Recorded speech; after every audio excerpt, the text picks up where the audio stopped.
What up team, it's your boy MurderInc here, back with another Raid Shadow Legends video talking about the upcoming patch, which is the long-awaited dupe system. Now, a few things I want to talk about.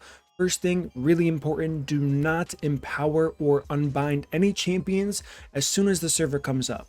Now, this isn't some tinfoil hat conspiracy that I have, but this is a major change to the game, and this is all permanent. When you empower a champion, you get rid of the champions you use to empower whatever legendary you want permanently. Same thing goes for unbinding, so just wait. I'm only saying this because there were some issues on the first day of the test server. Now, I'm not suggesting in any way, shape, or form this is going to happen on the live server. Hopefully, since it happened on the test server, they're going to have it completely sorted out by the time all of this comes to fruition and we see it.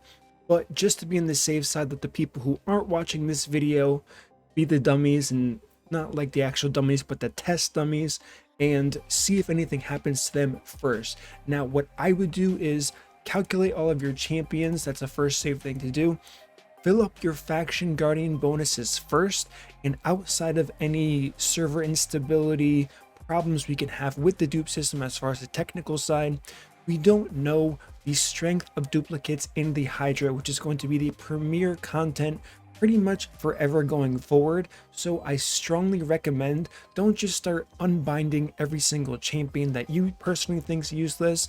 Don't say faction guardian bonus is okay, but I'd rather +4 this champion, because like I said, we don't know what the meta is going to be for something like the Hydra clan boss. Yes, it's going to be unfortunate to wait, but think about it. If you've been playing for long enough, you've been waiting for over 2 years for this duplicate system, you can wait a little bit longer for there to be a detailed release about the Hydra clan boss in any way, shape, or form by Plarium, breaking it down. And even once it goes live, when we can test it, because think about it this way.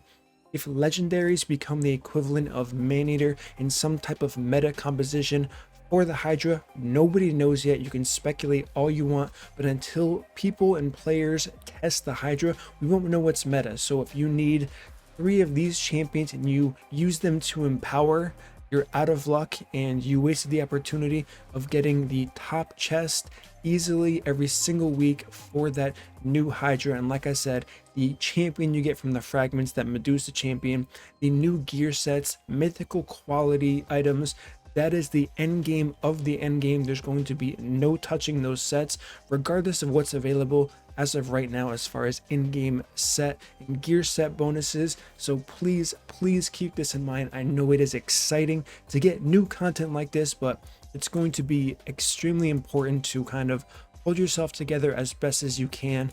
Now, even though I am saying this, honestly, you can do what you want. I do strongly recommend, like I said, waiting at least an hour or 2 hours to make sure the servers are kind of receiving the duplicate information well enough and there's no permanent damage to the account. Of course, if there was an issue, they would go through the support, they would fix it. It's going to be a nuisance no matter how you look at it. But just my personal opinion and my advice to all players, don't rush to permanently sacrifice champions, because as I went over in the last video, kind of going over the empowerment system, yes, +4 is a rather strong boost, especially for PvE content, but if you're doing it to get the edge in arena, you could be shooting yourself in the foot, because like I said, Platinum Arena reset is definitely premier content in this game, but Hydra clan boss is going to be required for that end game. It's the new end game. Nothing is going to top those gear sets, and you're gonna look pretty stupid if you cannot get the max damage because you jumped the gun on the day the dupe system released without waiting the extra day, I mean a week tops, before we get some real information about this Hydra boss. So I did want to drop that 2 cents in there, so everyone does that. Now, of course, like I said, faction guardian bonus is pretty straightforward. You can use those champions whenever you want. They do kind of have to address the space issue we're all going to have going forward here, because I have 30 slots left, and on the test server I did sacrifice quite a few champions to the empowerment system.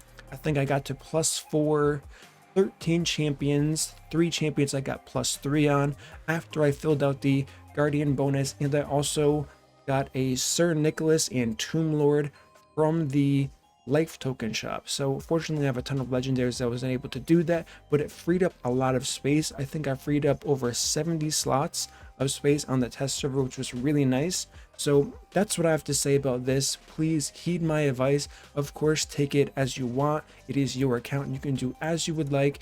But I've been playing for a while, and if you have too, you know that some of these new content patches can be a little bit rocky, to say the least. So in my personal opinion, I would probably wait. It's the safe thing to do, and I'm pretty sure, well, we do have some shard fiends who instantly open shards as soon as they get them. It's going to be a lot harder for you guys, but overall, I think the best option is going to be wait. Let me know what you guys think. Once again, what kind of are your final thoughts about the dupe system? No one's really going to know. Of course, content creators who had the test server, we already understand what it's like, but we can't see it in live gameplay. So I'm interested to see, once this does go live and people are playing around with the faction guardian bonuses, how much further you can progress through PvE content. So do me a favor, come back to this video, leave a comment. Once you do fill out that faction guardian, how much further in Doom Tower have you gotten?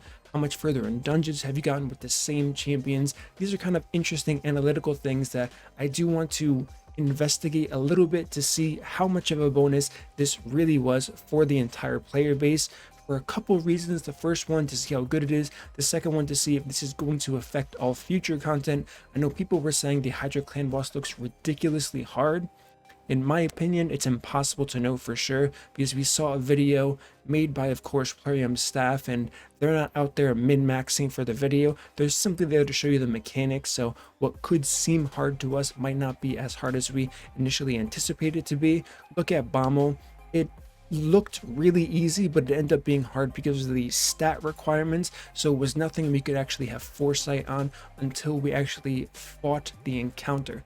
So I'm curious to see if that's going to affect all future content, kind of like I predicted a little while ago when we got the first preview of the dupe system. If all content's going to be much harder, because it's going to assume every player has at least a halfway progressed or a fully progressed faction guardian bonus, because I think that can change a lot for the dynamic of the game and the difficulty overall.